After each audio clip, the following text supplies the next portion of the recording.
Yeah, Taoiseach, the fundamental principle in supporting children and families with special needs should be they get support based on their needs.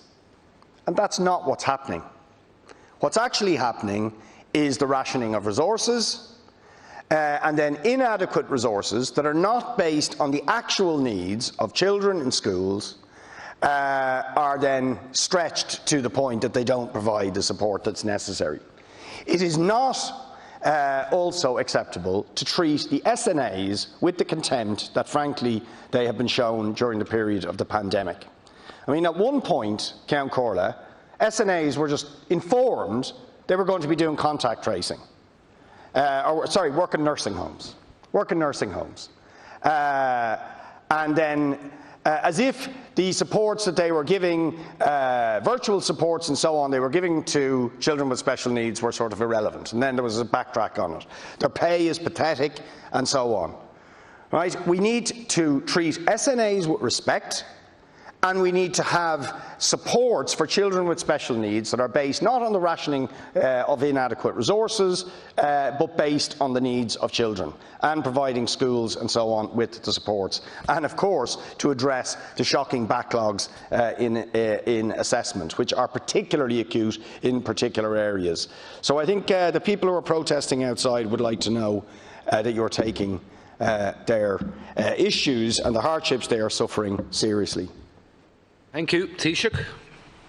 First of all, I thank both deputies for the points that they've raised in respect of special education.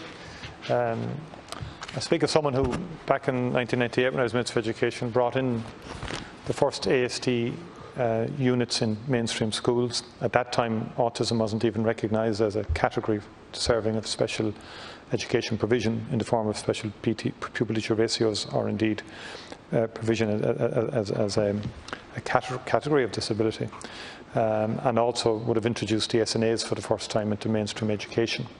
Prior to that, they hadn't been in mainstream education. So I've kept a long-term interest in this area.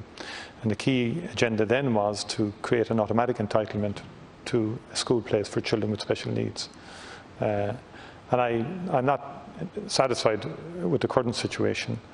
And I think the National Council for Special Education did get a power last year to recommend to the Minister to direct the school to provide for special education in the form of a class or an ASD unit at second level. And that has been used sparingly, I think, as Deputy Doherty has said. I think it's in 2 cases so far.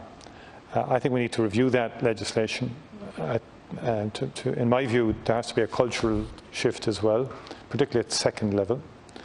I think all schools have to be open to having units for children with special needs if they're required in the context of ASD or indeed general provision.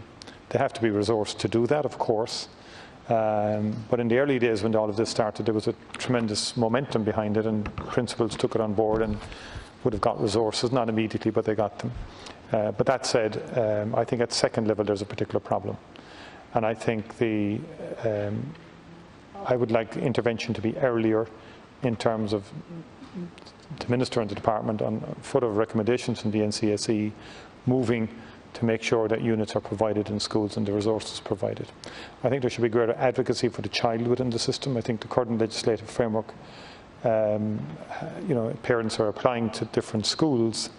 They get support from the CNO on the ground, but very often it's the parents who are chasing schools to see can they get a place for the child.